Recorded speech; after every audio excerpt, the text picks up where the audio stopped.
In July 2004, more than 20,000 mourners gathered near the Bosnian town of Srebrenica for a mass ceremonial burial.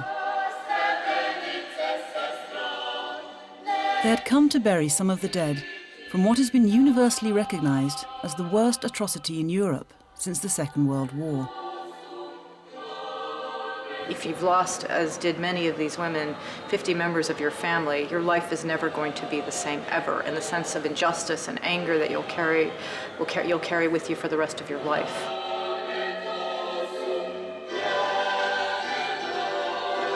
But I think that there is a sense of relief in being able to bury them, a sense of relief knowing where they are finally, and hopefully ends a chapter of the war for that person. This is the story of the people of Srebrenica, as 9 years after the end of the war in Bosnia, they try to pick up the pieces of their lives.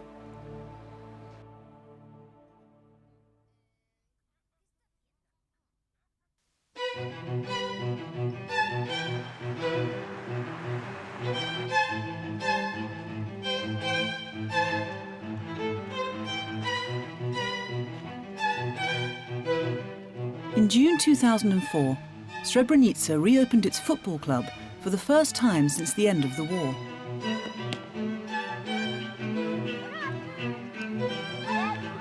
In a community that only 9 years ago was deeply and bloodily divided, it's a minor miracle, because the club is multi-ethnic.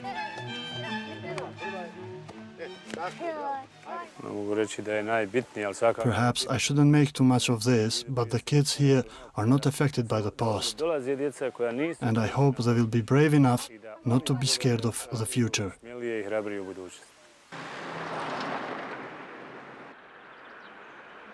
Nearby in Srebrenica, there's another small miracle. Serb and Muslim women working side by side in a sewing cooperative.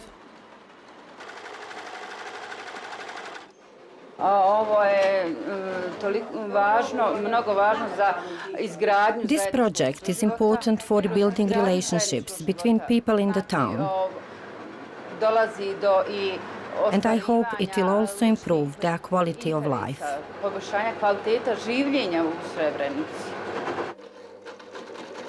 As recently as 10 years ago, none of this would have been imaginable.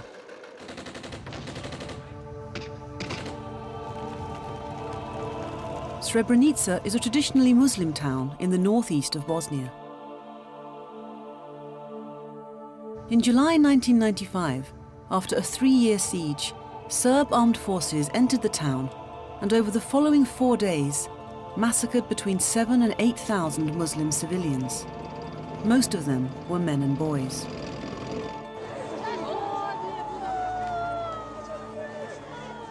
Another 35,000 Muslims, mostly women and children, were driven out into other parts of Bosnia.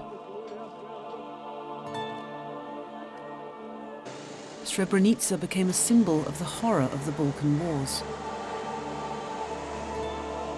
Srebrenica is the worst single case of mass genocide on the territory of Europe since the Second World War. Today, Bosnia is administered by an internationally appointed High Representative in Sarajevo, in overall charge of the country.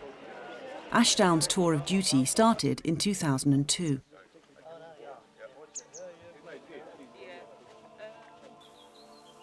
Below him, the local administration is divided into 2 semi-autonomous regional states, the Muslim Croat Federation and the Serb Republic. Each state runs its own security, housing, health and education services. Yet despite the fact that the country is ethnically divided and there is continuing tension and mistrust, millions of people are returning home. After every war in history, refugees have a theoretical right to return, but they never do. The refugees after the Second World War, 8 or 9 million, lived in displaced persons camps. They never went home. They were assimilated. But here, a million people.